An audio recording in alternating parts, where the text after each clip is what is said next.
Hey guys, Lytane here, and thanks for checking out this video and for subscribing. It really does mean a lot to me.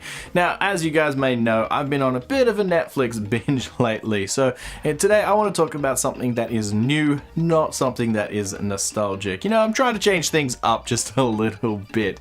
So today I want to have a look at To All the Boys I Have Loved Before and see if it's worth it.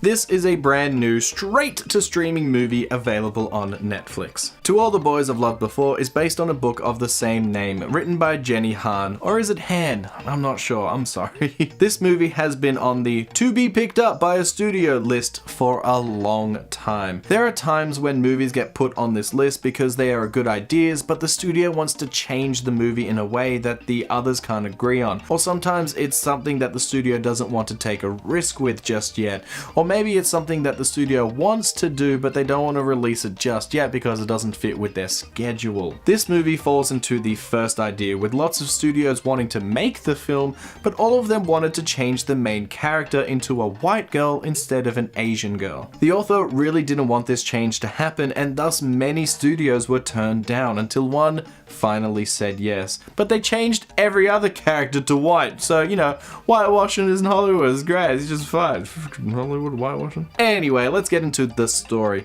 Lara Jean, played by Lana Condor, and I'm sure I'm going to say the name wrong at one point in this video, is a frustrated teenager. She is 16 and never had a boyfriend, but that doesn't stop her from having really big crushes on some of the boys that she has known. These crushes are so big that she has too many feelings and writes them all down into a letter. There are 5 different boys that she has written about, one of which is her sister's ex-boyfriend, so that could get a little awkward. But disaster strikes when the letters get out and are delivered to the boys that she likes. Uh-oh, indeed. One of the boys, Peter, played by Noah Centineo, confronts her the next day and says that he doesn't feel the same way back. So not only is she humiliated, but also rejected. Things just aren't going her way. Now she has to do some damage control and figure out what to do about all of this. Are all of these boys going to reject her?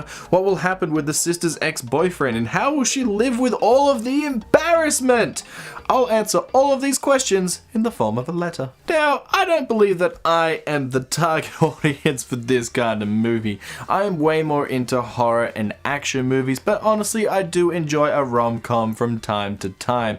But really, the only reason why I watch this is because my girlfriend made me. So let's talk about the plot of this movie. It is about a girl that has a big crush on 5 different boys, and they each find out her deepest, darkest secret. That she has a crush on them. Honestly, it's not crazy original or anything like that, but it's not trying to be. Honestly, you watch these kinds of movies for the characters and how they interact with each other, more so than the plot. The plot is kept simple, so you have more time to focus on these characters. But the plot does throw a little bit of a curveball at you when Lara Jean and Peter start fake dating. I honestly did not see this idea coming, because when I watched the trailer for this, it made it seem like it was about Lara Jean, and then she sends out, the 5 letters get out and her crushes find out all about it. Awkward situations ensue because she's an awkward teenager, and honestly, it would just be that kind of movie that she would just get herself in and out of situations. One of the boys will probably like her, there will be a little bit of a triangle and some forced drama in there. I honestly did not see this fake relationship idea coming, and I was pleasantly surprised by it. The whole reason why this fake dating starts is because Lara Jean likes Josh, but due to the fact that he is her sister's ex-boyfriend, she doesn't want to confront him about it, and so pretends to be with Peter. Peter is also getting something out of this, as he wants to get back with his ex Jen, who is the biggest biatch ever. She is the kind of character that you just hate so much. She is rude, pushy, always tries to get away, and is just not nice. For some reason, Peter wants to get back with her because she was his first girlfriend or something, and I don't really understand. It's kind of forced, but you gotta have some kind of drama, I guess. As this is a fake relationship, Lara Jean and Peter put down some ground rules that they have to follow, like no kissing and that they have to watch some movies together that the other one suggests. Peter also has to write a note to Lara Jean every single day, which is pretty sweet. Honestly, the rules aren't too crazy, but this is where the romance starts. Maybe it's because I've watched too many movies, but as soon as this fake relationship started, I knew exactly what was going to happen in the movie. But like I said, you don't come to this for the plot per se, you come to it because of the characters. Lara Jean is so much fun, awkward, and quirky. Honestly, she is a fantastic leading role in this film, which is surprising as this is one of her first leading roles as well. She was Jubilee in X-Men, but that's like a background character in that movie. And now she's leading a movie and she does an amazing job. All of her acting, all of her expressions, all of her humor, both in words and in slapstick, were so well done. She honestly did a great job in this film. Then we have Peter, who is also very well acted. He has this goofy smile throughout the entire film, and aside from when he's being stupid or when he's around Jen, he is such a lovable goofball. The way that he and Lara Jean interacted in the film was honestly the best part of it. They were adorable in their fake relationship, and you could tell that they genuinely liked each other. Fun fact about this movie, one of the photos on Lara Jean's phone, that is her wallpaper, was taken by the cast in between shots as they just fell asleep on each other. If that isn't adorable, I don't know what is. Because they had such chemistry in real life, it comes through in the movie quite well, and you really buy that these two like each other even if they are using each other. But then we have Josh. I did not like him at all. He started off okay, I guess, because he and Lara Jean are super best friends. They have pretty much everything in common. And then he starts dating the elder sister and becomes boring. He completely changes, which I fully understand. He's a high school boy. It's what we do. Because of that fake letter, he then goes up to Lara Jean to try and confront her, but she starts this fake relationship with Peter in order to avoid this. And then from there, Josh starts bad-mouthing Peter, and he starts trying to put Peter down, which I didn't like.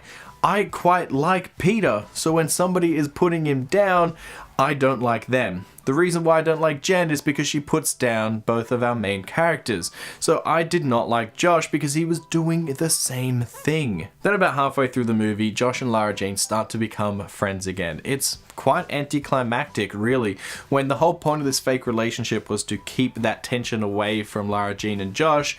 They just don't really talk about it, they don't really acknowledge it very much, and it's just sort of swept under the rug, and now they're just sort of friends again. So he didn't even have any redeeming qualities after that, because there was nothing to do for him. He was just sort of around being a bit of a jerk towards Peter. And like I said, because I like Peter, I just did not like Josh. And I think I was meant to. I'm not sure, because it's a tiny bit of a love-ish triangle. I don't know. But regardless, Josh sucks. The last thing I want to talk about is the humor for the film. There is some slapstick throughout, which is done well, and a few pop culture references from both the past and the current media, and then some well-written dialogue thrown in as well. These are the kinds of jokes that I love, and it made me laugh quite often, even if they were dumb. Like when Lara is first confronted by Pete and is rejected, she is pretty heartbroken and she just stops running on the track. And then when Josh comes up to her, like to confront her as well, she plants this big kiss on Pete and makes it fall to the floor. This is pretty fun and great. And then the stupid coach yells at her going, "Oh, now you have to run more laps." It was such a dumb joke, but it made me laugh, and there's quite a few of those throughout the movie. While it's true, not all the jokes made me laugh, and some of them are definitely catered towards a younger audience and flew over my head because I'm an old man and I just don't understand what kids are talking about these days. I honestly think it was a good mix of humor and I enjoyed it. In my opinion, To All the Boys I've Loved Before is worth it. It is such a fun movie. It is well made and well put together, and the leading characters of Lara Jean and Peter are absolutely amazing. I quite enjoyed the fact that they were on screen together and how they became friends and everything like that. Everything about the two of them was good, and it kept me watching throughout the entire film.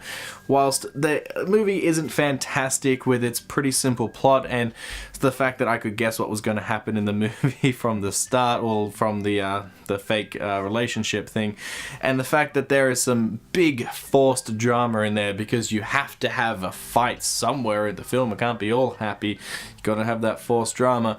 Made me a little bit annoyed, but honestly, it didn't bother me too much. While I did not like Jen, that was the point of her not being liked, and I did not like Josh, it is definitely not a deal breaker here. Go and watch this film. And the best part is that the book that this film is based on is a 3-parter, because everything's a trilogy nowadays. It's just gotta be. So that means if this movie does well enough, and I'm sure it has done well enough, that we will probably see part 2 sometime in the future. The movie does leave on a tiny little bit of a cliffhanger, so I'm looking forward to a part 2 just so I can spend more time with these characters. So guys, tell me what you thought about To All the Boys I've Loved Before. Did you like it? Did you hate it? Did you think the title was too long? Because I thought it was a little bit too long, to be honest. That's why a lot of people call it To All the Boys. Tell me what your favorite rom-com is or something like that in the comments down below. Don't forget to subscribe, and I'll see you guys next time. Bye! Are these boys all going to reject her? What will happen? Reject her? In my opinion, To All the Boys I've Loved Before is... What? I had a really long pause. Is... Maybe I should put a drum roll in. That might be fun.